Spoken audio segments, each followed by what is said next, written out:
नमस्कार मित्रांनो, नर्सिंग के किशोर सेवा मी आरोग्य त्या चॅनलमध्ये मी अक्षय तुम्हा सर्वांचं मनापासून स्वागत करते. तर मित्रांनो, तुम्ही जर माझ्या चॅनलवर नवीन आले असाल तर चॅनलला सबस्क्राईब करा, व्हिडिओला लाईक करा आणि शेअर करायला विसरू नका. तर आजच्या व्हिडिओमध्ये आपण बघूया इन्फर्टिलिटी रिलेटेड क्वेश्चन जो आहे तो आपण बघणार आहोत. तर पहिले त्याची आपण डेफिनेशन बघूया. GNM थर्ड इयरला मिडवायफरीमध्ये विचारला जाणारा क्वेश्चन आहे. मिडवायफरी आणि गायनेकॉलॉजीमध्ये विचारला जातो हा क्वेश्चन. तसंच ANM वाल्यांसाठी सुद्धा ही इम्पॉर्टंट आहे, त्यांनाही विचारला जातो. तर बघायचा व्हिडिओ शेवटपर्यंत. तर व्याख्या बघूया. ज्याच्यामध्ये प्रजोत्पन्नाची क्षमता अजिबात नाही त्याला वंध्यत्व इन्फर्टिलिटी असे म्हणतात. म्हणजे ज्याच्यामध्ये प्रजोत्पन्नाची क्षमता अजिबात नाही त्याला इन्फर्टिलिटी असे म्हणतात. म्हणजे लग्नानंतर जोडप्याने कुटुंब नियोजनाचे कोणतेही साधन न वापरता नियमितपणे वैवाहिक संबंध ठेवलेले असताना स्त्री गरोदर राहिली नाही तर मांसपणा आहे असं म्हटलं जातं. म्हणजे इन्फर्टिलिटी आहे यांच्यामध्ये. तर आता ह्याची पुरुषांमधील कारणं बघूया. जर आता हाही प्रश्न विचारला जातो, 5 मार्काला 15 मार्कामध्ये विचारला जातो. तर 5 मार्काला हा विचारला जातो, इन्फर्टिलिटी वंध्यत्वाची पुरुषांमधील कारणे कोणती आहे. तर प्रमुख कारण म्हणजे पुबीज म्हणजे शुक्रजंतू जो आहे, स्पर्म ज्याला म्हणतो आपण, स्पर्मची निर्मिती न होणे किंवा कमी होणे. शुक्रजंतू अजिबात तयार होत नाही ह्या अवस्थेला अझोस्पर्मिया असे म्हणतात. म्हणजे शुक्रजंतू जे स्पर्म आहेत, स्पर्मॅटोझोआ, जे अजिबात तयार होत नाही त्याला अझोस्पर्मिया असं म्हणतात. जर ते कमी प्रमाणात तयार होत असेल त्या अवस्थेत ऑलिगोस्पर्मिया असं म्हणतात. याची कारणे पुढील प्रमाणे आहेत. तर बघूया. पहिलं कारण आहे अंडाशय, अंडकोश म्हणजे स्पर्म जो आहे तो का बनत नाही किंवा त्याची निर्मिती का होत नाही त्याची कारणं. पहिलं आहे अंडाशय, अंडकोश रेषेची वाढ स्वाभाविक प्रमाणात न होणे. दुसरं आहे अंडकोश वृषणात फार उशिरा उतरणे किंवा अजिबात न उतरणे. ठीक आहे. त्याच्यानंतर वयाच्या 14 वर्षानंतर मुलाला जर गालगुंड, मम्स आपण जो म्हणतो, किंवा इतर गंभीर स्वरूपाचा संसर्गजन्य ताप आल्यामुळे जर ऑर्कायटिस होऊन गेलेला असल्यास स्पर्मची निर्मिती होत नाही. त्याच्यानंतर अपघात, शस्त्रक्रिया किंवा किरणांच्या उत्सर्जनामुळे जर अंडकोशाला इजा पोचल्यास ही इजा ग्रंथीपेक्षा रक्तपुरवठ्यास होते. रक्तपुरवठ्यास होणे अति धोक्याचे असते. त्याच्यानंतर स्टेचलॉनसारख्या घट्ट नायलॉनच्या निकर वापरल्यास तेथील उष्णता वाढल्यामुळे तसेच वारंवार अति कडक पाण्याचा शी घेतल्याने देखील तापमानाचा अंडकोशा टेस्टिजवर परिणाम होतो. अंडकोशाला जर आवळ उठला किंवा क्षयरोग, सिफिलिससारखे रोग झाले असेल तर स्पर्म बनत नाही. त्याच्यानंतर इतर अंतःस्रावी ग्रंथीच्या रोगामुळे देखील अंडकोशावर परिणाम होऊन त्याच्या कार्यात बिघाड निर्माण होऊ शकतो. 8वा हित शारीरिक मानसिक तक्रारी असेल तर त्याचाही परिणाम स्पर्मवरती होतो. औषधे व विषारी पदार्थाच्या परिणामामुळे सल्फोनेमाइड सातपुरता का असेना परंतु शुक्रजंतू निर्मितीवर परिणाम होतो. तसेच काही हायपोसिव्ह ड्रग्सचाही परिणाम दिसून येतो. म्हणजे स्पर्म काउंट कमी होणे किंवा अजिबात नसणे. याच्यासाठी जीवनसत्व E व B12ची आहारातील इतर घटकांची कमतरता देखील पुरुषांमध्ये शुक्रजंतूच्या निर्मितीवर परिणाम घडवते. त्याच्यानंतर वयाच्या 40 वर्षानंतरही पुरुषांची जननक्षमता कमी होत जाते. त्याच्यानंतर दुसरं आहे दोन्ही वीर्यवाहक नलिका, शुक्रनलिका व उत्प्रेक्षण नलिका म्हणजे इजॅक्युलेशनमध्ये अडथळा असणे हे एक कारण आहे दुसरं. तर अपघातामुळे किंवा हर्निओरोफी सारख्या शस्त्रक्रियेमुळे अडथळा निर्माण होऊ शकतो. त्याच्यानंतर दुसरा आहे जंतू संसर्ग म्हणजे गनोरियासारखे संसर्गामुळे एपिडिडायमिट्स झाल्यामुळे. त्याच्यानंतर तिसरा आहे जन्मजात वैगुण्य, जन्मतःच वीर्यवाहक नलिकाच नसतात त्याच्यामुळे सुद्धा. जन्मजात वीर्यवाहक नलिकेमध्ये अडथळा असल्यास. त्याच्यानंतर योनीमध्ये शुक्रजंतूचं साठा न हे तिसरं कारण आहे. त्याच्यामध्ये प्रजोत्पन्नास असमर्थ असणे, वेळेपूर्वीच वीर्यपतन होणे, प्रीमॅच्युअर इजॅक्युलेशन. त्याच्यानंतर हायपोटायसिस व फायमोसिससारखे शिश्नातील दोष असल्यास, वीर्यपतन मागे मूत्राशयात होत असल्यास देखील प्रेग्नन्सी राहत नाही. पुरुषांमध्ये हे कारण असू शकतं. म्हणजे इन्फर्टिलिटीचे पुरुषांकडील कारणामध्ये ही दोन्ही वीर्यवाहक नलिका, शुक्रनलिका व उत्प्रेक्षण नलिकामध्ये अडथळा असणे, प्रेग्नन्सी न राहण्यासाठी किंवा वंध्यत्वाची कारणं पुरुषांमधील. ठीक आहे.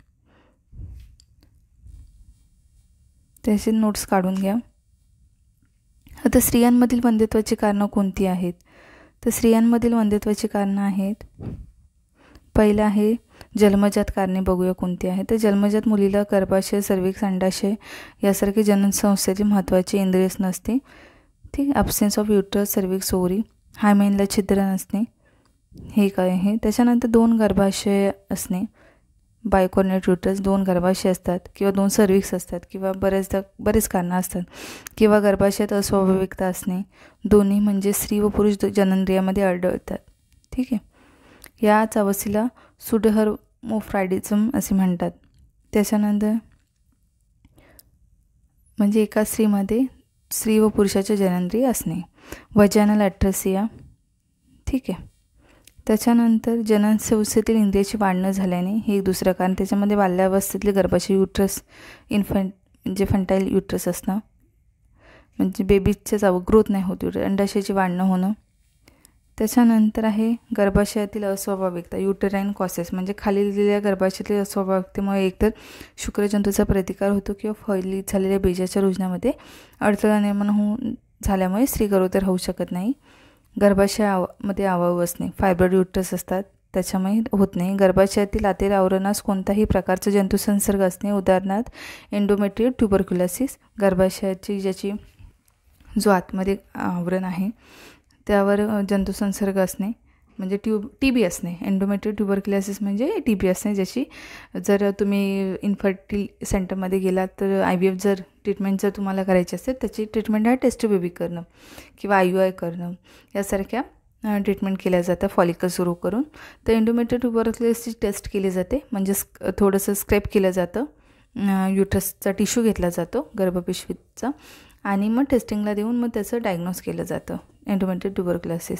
गर्भाशयाच्या सर्व्हिक्सकडून स्त्रवले जाणारे म्युकस हे शुक्रजंतूंना आकर्षित करू शकत नाही, त्यामुळे देखील वंध्यत्व येते. त्याच्यानंतर गर्भाशयाची स्थिती अस्वाभाविक असल्यास देखील म्हणजे रिट्रॉटेड युट्रस, गर्भाची स्थिती अस्वाभाविक असते, वाकडं तिकडं असणं. त्याच्यानंतर बीजवाहक नलिकेतील अस्वाभाविकता, तर या ठिकाणी मात्र दोन्ही बीजवाहक नलिकांमध्ये जर पूर्णपणे किंवा अंशतः अडथळा निर्माण झालेला असेल तर शुक्रजंतू व स्त्रीबीज यांचे मिलनच न झाल्यामुळे वंध्यत्व येतं. तर कोणत्याही कारणाने बघूया पहिलं, तर कोणत्याही कारणाने जर दोन्ही बीजवाहक नलिकांना जंतुसंसर्ग असेल तर त्या ठिकाणी फायबर्स जे टिश्यू असतात त्याच्याने जखम भरून आल्याने बीजवाहक नलिका ज्या असतात, ठीक आहे, फॉलोपियन ट्यूब ज्या आहेत त्या अंशतः किंवा पूर्णतः बंद ब्लॉक होऊ शकतात, विशेष करून क्षयरोगाने किंवा गणोगोकळीच्या संसर्गाने. त्याच्यानंतर पूर्वी जर बीजवाहक नलिकांना दाह झालेला असल्यास, उदाहरणार्थ गर्भपातानंतर, सुतिका अवस्थेनंतर, प्रिव्हियस सल्पेंजेटायटिस, म्हणजे आपल्या फॉलोपियन ट्यूब असतात त्यांना जर कुठलाही आजार झाला असेल तर, गर्भाशय व बीजवाहक नलिका यांच्या जंक्शनच्या ठिकाणी स्पॅझम येत असल्यास. त्याच्यानंतर आहे जननमार्गातील कारणे कोणती, तर जननमार्गातून पुवासारख्या घाणेरडा स्राव येत असल्यास, जननमार्गात अवालू असल्यास म्हणजे वजायनल ट्यूमर असल्यास. त्याच्यानंतर आहे ओव्हरीमधील कारणे कोणती, ओव्हरी ज्या असतात हे आपलं युट्रस झालं, इथेच ओव्हरीज असतात, ह्या फॉलोपियन ट्यूब झाल्या, इथे सर्व्हिक्स झालं, हे एंडोमेट्रियम आलं आपलं. ठीक आहे. तर इथे ज्या ओव्हरीज असतात त्या ओव्हरीमधून परिपक्व ओहमच बाहेर पडत नाही. ठीक आहे. परिपक्व जो ओहा बाहेर पडतो, ओहमचं पडत नसल्यास, ओव्हरीला अभाव असल्यास, ओव्हरेन ट्यूमर असल्यास. त्याच्यानंतर ओव्हरीमध्ये एंडोमेट्रियोसिस असल्यास, एंडोमेट्रियोसिस जे आहे ते असल्यास, ओव्हरीन सिस्ट असल्यास, ओव्हरीला जर सिस्ट असेल तर होतं. ओव्हरीचे स्राव निर्मितीचे कार्य व्यवस्थित होत नसल्यास यामध्ये स्वतःच ओव्हरीचे स्राव निर्मितीतील दोष इतर अंतःस्रावी ग्रंथीच्या रोगांचाही समावेश होतो. उदाहरणार्थ हायपोच्युटिरिझम आणि हायपोथायरॉइडिझममुळे सुद्धा ओव्हरीचे स्राव निर्मितीचे कार्य व्यवस्थित होत नाही. त्याच्यानंतर समागमातील दोष, तर संभोग क्रिया करत असताना समागमाच्या वेळी वेदना किंवा त्रास होणे, पेनफुल और डिफिकल्ट कोटियस. ठीक आहे.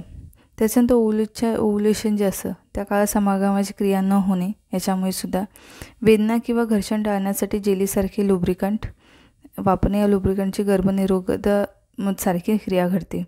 त्याच्यानंतर संभोगाच्या वेळी स्त्री जोडीदाराचा प्रतिसाद अजिबात नसते किंवा कमी असणे, विशेषतः शारीरिक उत्तेजनास प्रतिसाद नसणे. आणि इतर कारणे कोणती आहे, ते नैराश्य व काळजी करणे, वीर्याची ॲलर्जी म्हणजे सिमेंटची ॲलर्जी असणे, वीर्य म्हणजे सिमेंट जे आहे त्याच्यामध्ये स्पर्म असतात, शुक्रजंतू किंवा स्त्रीबीजाचे अँटीबॉडी शरीर तयार होणे, वाढलेला रक्तदाब, क्षयरोग, नेफ्रायटिस यासारखे दीर्घकालीन आजारामुळे सुद्धा. आणि आता आपल्या लक्षात आले असेल की अनेक कारणे वंध्यत्वास कारणीभूत ठरू शकतात, असू शकतात, व ही स्त्री कारणे पुरुष व स्त्री दोन्हीकडे असू शकतात. म्हणून वांझपणासाठी जेव्हा स्त्रियांना दोषी धरलं जातं तर हल्लीच्या काळात अगदी स्ट्रेसमुळे सुद्धा किंवा अतिप्रमाणात स्मोकिंग ड्रिंकिंग या कारणामुळे सुद्धा वंध्यत्वाचं प्रमाण खूप वाढलं आहे. अगदी दारोदारी जे आहेत एक 15-15 मिनटावरती इन्फर्टिलिटीचे हॉस्पिटल जे आहेत ते आहेत. तर फक्त स्त्रीलाच दोषी न मानता पुरुषही कारणीभूत आहेत. पुरुषांकडेही स्पर्म काउंट कमी असणे, स्पर्म नसणे, अझोस्पर्म यासारख्या ज्या गोष्टी आहेत त्या आहेत. लेडीजकडे PCOS असणे किंवा त्यांची बदललेली जीवनशैली, उशिरा लग्न करणे हे सुद्धा वंध्यत्वाचं हल्ली कारण आहे. हे ॲड करू शकता. उशिरा 35 नंतर लग्न करणे हे सुद्धा वंध्यत्वाचं एक महत्त्वाचं कारण आहे. तर ते तुम्ही लिहू शकता. तर अशा प्रकारे आपण लवकरच भेटू. असा व्हिडिओ होता आजचा. भेटू लवकरच पुढच्या व्हिडिओमध्ये. तोपर्यंत काळजी घ्या. मस्त राहा, स्वस्थ राहा. धन्यवाद.